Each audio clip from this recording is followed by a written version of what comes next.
रहकर सही से काम कर सकें।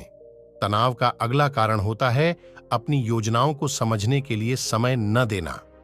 कुछ लोगों के दिमाग में कोई विचार आया नहीं है कि वो बिना सोचे समझे उस पर काम करना शुरू कर देते हैं, और जब उस काम में उन्हें असफलता मिलती है तो वह तनाव से भर जाते हैं, क्योंकि उन्होंने उस काम को शुरू करने से पहले उसके बारे में पूरी जानकारी इकट्ठा नहीं की थी। इंसान को कोई भी काम शुरू करने से पहले उसके अच्छे और बुरे परिणामों के बारे में ठीक से सोच विचार कर लेना चाहिए। इंसान को इस बारे में भी सोच लेना चाहिए कि अगर यह योजना सफल नहीं हुई तो फिर इसके बाद मैं क्या करूंगा। इसलिए व्यक्ति को अपनी योजनाओं को ठीक से समझने के लिए पूरा समय देना चाहिए, ताकि बाद में उस योजना की वजह से तनाव पैदा ना हो। तनाव का 7वां सबसे बड़ा कारण होता है टाल मटोल करना। आज के काम को कल पर टालना। आप लोगों ने यह कहावत तो सुनी होगी कि आलसी इंसान के शरीर का सबसे बड़ा शत्रु है। इंसान आलस्य की वजह से आज के काम को कल के लिए टाल देता है, और फिर काम को टालना उसकी आदत बन जाती है। काम को कल पर टालने वाले व्यक्ति का काम कभी भी समय पर पूरा नहीं हो पाता, और अगर किसी तरह से पूरा हो भी जाता है तो वह उतना अच्छा नहीं हो पाता जितना अच्छा उसे किया जा सकता था, और फिर यह बात व्यक्ति के अंदर तनाव पैदा करती है। लेकिन काम को टालना या काम को एकदम अंत समय पर करना एक आदत है, इसीलिए व्यक्ति ना चाहते हुए भी बार बार अपनी इस आदत का शिकार बन जाता है और काम को टालता रहता है, और फिर जब काम की समय सीमा पास आ जाती है तो वह तनाव से भरकर काम को पूरा करने का प्रयास करता है। इसीलिए तनाव मुक्त रहने के लिए व्यक्ति को काम को टालने की आदत छोड़नी पड़ेगी, और यह तभी संभव है जब व्यक्ति काम को समय से पहले खत्म करने का निश्चय करें। सबसे आखिरी और सबसे प्रमुख कारण जो तनाव का होता है वो है ज्यादा सोचना।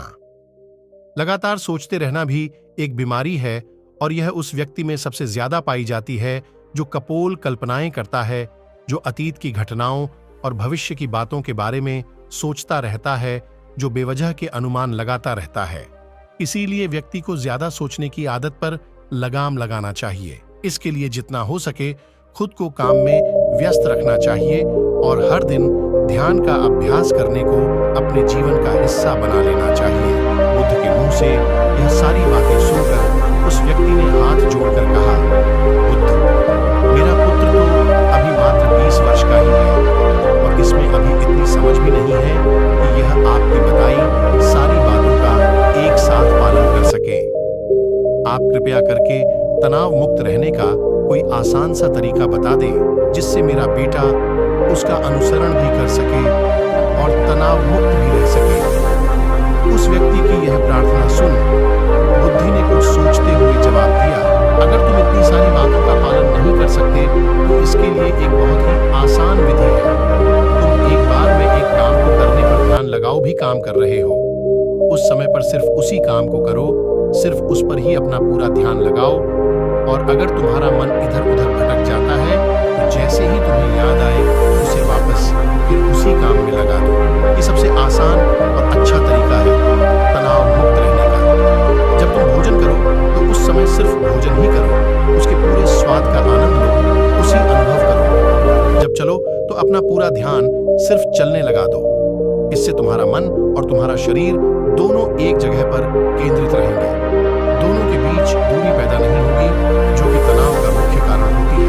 दोस्तों, आज की युवा पीढ़ी एक ही समय पर 2-2, 3-3 काम करने के आदी हो चुकी है, जैसे फोन पर बात करते हुए गाड़ी चलाना, खाना खाते हुए टीवी देखना, ये फोन चलाना, और फिर इनकी शिकायत रहती है कि मैं तनाव में जी रहा हूँ, मेरा मन शांत रहता है, मैं चिड़चिड़ा सा हो गया हूँ।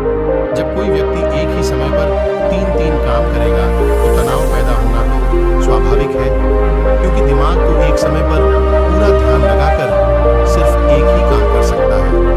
पूर्ण रूप से एक ही समय पर 2 कामों पर ध्यान कभी नहीं लग सकता। इसीलिए जहां तक संभव हो सके एक समय पर सिर्फ एक ही काम करने का प्रयास करें, वो भी पूरे ध्यान के साथ।